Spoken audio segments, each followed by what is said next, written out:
According to the Pew Research Center, it's estimated that the Asian American electorate will grow to 9 million eligible voters. How can the Asian American community impact the future political landscape of our country? For the next few minutes, we'll discuss.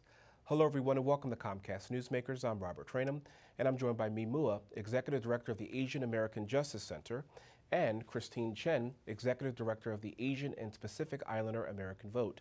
Ladies, welcome to the program. Thank you. It sounds like the Asian American community can no longer be taken for granted.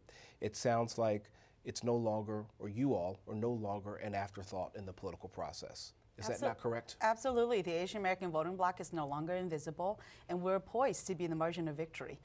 The fact is, in this midterm election, there are over 60 congressional races where the Asian American voting age population is 8% or more. We're poised to be the margin of victory. And Christine, what does that mean in raw political numbers? Does that mean that perhaps maybe in some of these congressional districts across the country, the Asian American vote could be the tipping vote, if you will, to sway the candidate one way or the other in terms of victory? Right. So we're seeing this growth, for example, in Northern Virginia as well as Atlanta, Georgia, where we're at 17% of the population. And so with that, according to our most recent poll, 45% of our population and Asian American voters are actually not aligned with any particular party. And why is that the case? Meaning not aligned as a registered Republican or Democrat or independent. Why is that the case? Is it because Republicans and Democrats, meaning the national parties, have not reached out to the community, or is it, quite frankly, the Asian American community being apathetic? The Asian American community will definitely vote in this midterm election. In fact, our poll shows that anywhere from 60 to 77% of Asian Americans will vote in this midterm election. But It's a very high number. But Asian Americans are not being contacted by political parties.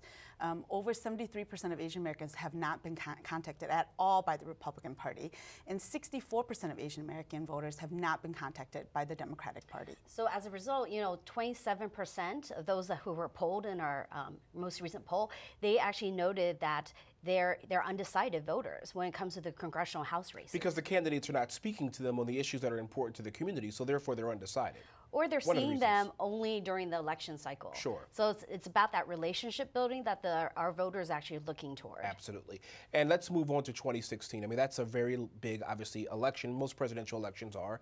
You're going to have both candidates, both on the Republican side and Democratic side, trying to have a conversation with as many audiences as possible.